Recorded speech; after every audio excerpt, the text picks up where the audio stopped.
Welcome to another episode of Becoming a Techno Wizard. And today it is Monday, so we're going to cover some visual design. So, if you recall, we left off on Robin, don't know how to say his name, his last name, but try to figure out, try to copy his case study or their case study design page. Um, but, and I mentioned this before, there's a lot of their page that is very much interaction design, very much interactivities, and I'm not sure if trying to copy that, like you can see these, things here. There's a lot of really clever things, like when you hover over something, there's like a slight, uh, you kind of see the mouse like a slight white light type of thing, so it kind of indicates that you can click it. Same thing for down. It's very faint though. I would personally think that it would be better to be a little bit more, like it's good artistic wise. But this is why I'm probably not a good visual designer, because like to me it's like it's not as noticeable. So like how would people like if you're not paying attention, it's easy to miss it, um, to know what's clickable or not. Maybe I have that wrong, anyways. But like the way it slides here, it's pretty awesome, and then how everything changes color. If you notice too, the video down here, it has like a effect there too when it flips. I think it's the same effect. Yeah, it kind of gets small a little bit, flips around a little bit. Um, so yeah, there's a lot of really clever interactions going on with this page. However, I am trying to learn visual design, and I think that's more of a fundamental kind of learnings that I have to learn first before I get into the interaction design. I could try to copy this stuff, maybe jump over to Printable, or I'm not sure if Figma can do something like this, um, but maybe jump over to Printable or some of these other interactive tools. But my goal is to first learn like the basics of I don't know why it's doing that, stuttering. It's probably my computer. I have a really old Mac, but that might be because I was trying to click it. That's interesting. Anyway, sorry. But yeah, I'm not sure if trying to copy everything here will really teach me the most I can about visual design. So not sure what I should do in that end. But I figured what I can do is talk about, kind of critique my own visual design. All right. So I'm gonna kind of go through this page and my last page and my what do you call it? Uh, I forgot what they called it, what we did in my, we'll go over it shortly, but I try to critique my own design tastes and try to, kind of compare and contrast with different sites and see where it goes from there. Maybe the next episode, I'll talk to some friends again and my mentor and see if they could give me any better advice if I have to improve my visual design, and something more practical and more things I could do, on a daily basis without questioning what to do next. So, another one that is pretty awesome is oops, Carrie site. So this is my friend. Um, he has a great mastery of visual design. So his would be a great site to look at as well.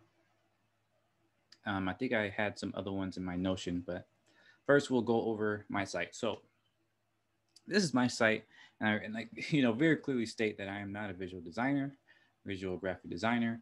Um, some things I know that's problematic with my page is like my command of typography.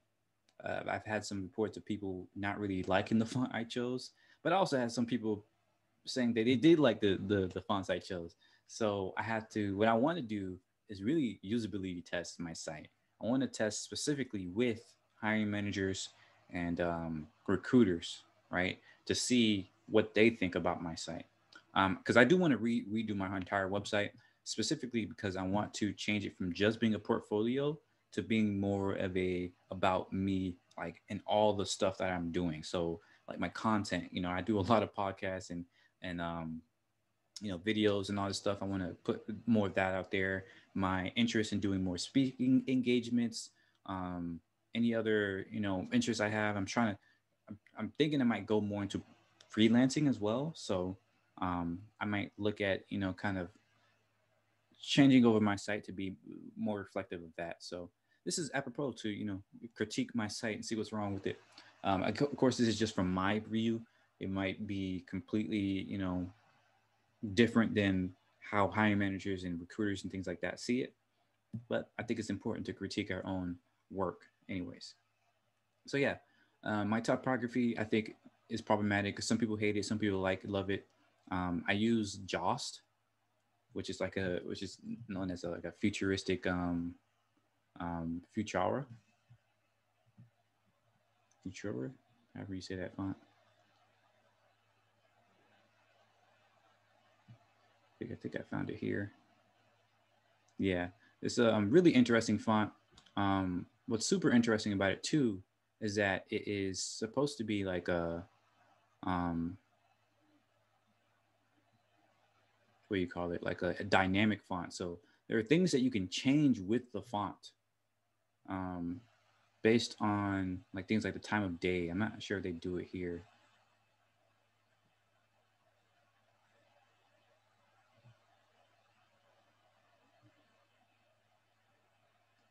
Maybe I was thinking about another font, but I know this one, it does improve regularly. So, they regularly improve this font and they have a whole bunch of different font types and everything, or typefaces, or fonts rather. Excuse me. I believe the typeface is an entire family, and the font is like each of these, weights and things like that.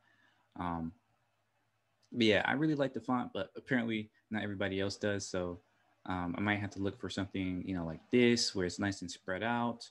Because I've read about how with fonts, you're looking at, for especially for headers, you might want to look at, spacing, and people don't typically like sans or serif fonts on digital, interfaces, but some other folks do. Like it kind of depends on the theme and the type of, message that you want to send. Like something like this is kind of like a in between serif and sans serif. If I may say so, I might be incorrect on that, but I'm saying that because it seems like these, I forgot what you call it, but the serif part, like the little, flourishes, are not as exaggerated as you would see in a completely serif font. So, and my friend here, he has a completely sans serif. This might be slab serif type of thing. And it's like very boom, big, imposing, very clear, and things like that. So again, it really depends on like the type of messaging that you want to send. But mine is kind of like boring if you kind of compare it, right? Like I had a problem because I was apparently using too many typefaces or too many fonts, even though I thought I had like just 3 or 4, but people were counting like some like italics and things like that I have throughout them. Like if you get into my case studies, you kind of see more of an example of this. So yeah, I guess because I have the italics here, things like that. Before, this was a completely different font. This was a serif font I had. I think it was San Francisco or something like that. And then, I wanted to have like some diversity, some trying to show some difference there, but people did not like it. So I just changed it back. Just changed it all to Jost. But yeah, I think it's more kind of normal now. But maybe they were counting things like this versus this versus this. Um, I'm still not sure. Like this is my problem of learning, what's really wrong with my page and why it's wrong, things like that. Like I know I can probably do better on my headers, make them more kind of bigger and things like that, more eye catching, or at least as a better divide between between sections and things like that. Also, I like to write. I like to be very detailed. So I need to do better with splitting these out into like little short bullets. So if you're scrolling through it, you can easily read them without having to kind of stop and see what I'm talking about. Like for instance, I think Carrie does that, and some of his.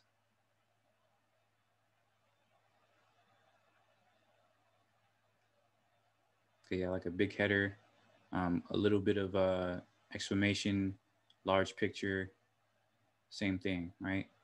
So you can scroll through it and kind of get these ideas down without feeling like you have to like read everything, and it kind of leads you along. Things like this as well. I need to have more of things like this. So as you can see, he has a great way of kind of breaking out his text with his imagery.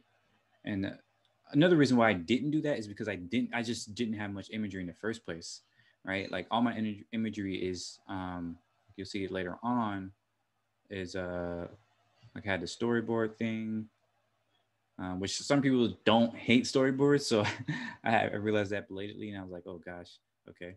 Um, and then I have like my low fidelity, designs. I have this like kind of matrix chart, priority matrix chart I made up. More some low fidelity because I never went into high fidelity with my designs because I'm not a visual designer. This whole thing that I learned in my class was as a UX designer, which went from low fidelity or from nothing to mid fidelity. So I don't even have any high fidelity stuff. Like the only high fidelity stuff I have is things that I made up after the fact because I realized I might need some pretty pictures. Um, so that's also problematic. So that's another thing I want to do is I want to look up UX design portfolios and projects and see what makes them stand out, what makes people want to read these and check these things out. Going into my cards. So another thing I want to do also is kind of appeal to my personal taste and interests because personally I just don't. That's another reason why I struggle so hard. I don't like doing normal websites. I hate it. It's very boring to me. It's very uh, draining. So what I want to do is do something like this. Have like a 3D type of site, right? Um, so this is like my, I don't know. I did a whole bunch of iterations on this. All right. So one thing I want to do is kind of make this more. I want to test this. I want to see how many people realize that you can click this, and then what happens is that boom, you get some information, and then you can click it again. I should change that too. When you click it, it should say read less. But yeah, and then it goes away. I want to know how many people know that's how it works because I feel like I worry that people will be clicking all of them. And I tried to fix it so that when you click one, the other one goes away. But for some reason, I couldn't really figure it out in Webflow. See, sometimes it works, but sometimes it doesn't. And I don't really know why. So that's another thing I have to fix. Um, I'm not going to show this because it's not really visual design per se. This is just an old experiment I had. But I can show, some examples of where I started with this idea. So before I did it in Webflow, I tried to do it in Wix. I talked about this way earlier in this series in my earlier videos, but I try to do like these. Again, it's like overall 3D site, so it looks like these are coming out of the water. This is just an image, right? And this is just two different images, and I just blur this to make it seem like it's coming out the water. And I love that 3D-ish effect, but I'm not a 3D modeler or anything like that, so I didn't know how to do that. So what I want to do with my kind of new site is try to go more into that 3D space, but in this new manner, sort of like what Robin is doing here. They do some of that 3D interactions. I'm sure there's other sites like I showed in my last video with Active Sprint or whatever it's called. But there are sites that are completely 3D and have like or seem 3D, but you have like a 2D interface with it, so it's not confusing for people. I also want to explore with the more 3D site, right? I just want to explore with these different factors. And in fact, you can see some of my older ones. Again, I talked about this before, so I won't go too much into it. But in my early episodes, I showed how I was trying to kind of show an example, what this might look like in different ways. And as you can see, it's like a million iterations. Like I had, 14, 13? Yeah, 14 iterations of this 3D type of system to see what it might look like. It looks like a lot. I know it's kind of a mess, but as you can see here, I kind of simplified it as well. Instead of having 4, having 3, and also was a limitation of Webflow. Like there's a limitation of things that I can even do on Webflow. So yeah, I've been trying this a lot. So I want to go back. Oh, that's my time right there. But yeah, I want to go back into it. Like there were some other ways I thought about doing this, like making it like a spaceship type of thing. And when you come into the site, the whole site is like a spaceship, and each control module, will send off a different, part of the website, different web page or something like that. So it'll pop up on your screen, or you will see something in the world outside of the window, stuff like that. Because I want people to be immersed. Like that's the type of design I want to be. I want to be an immersive experience. I want to create not just VR, but 3D spaces, because I feel like the world is going to go more and more into these 3D spaces. And then this has been my hypothesis for years, right? I was like, we're going to go more towards, first of all, augmented reality is going to take off before virtual reality.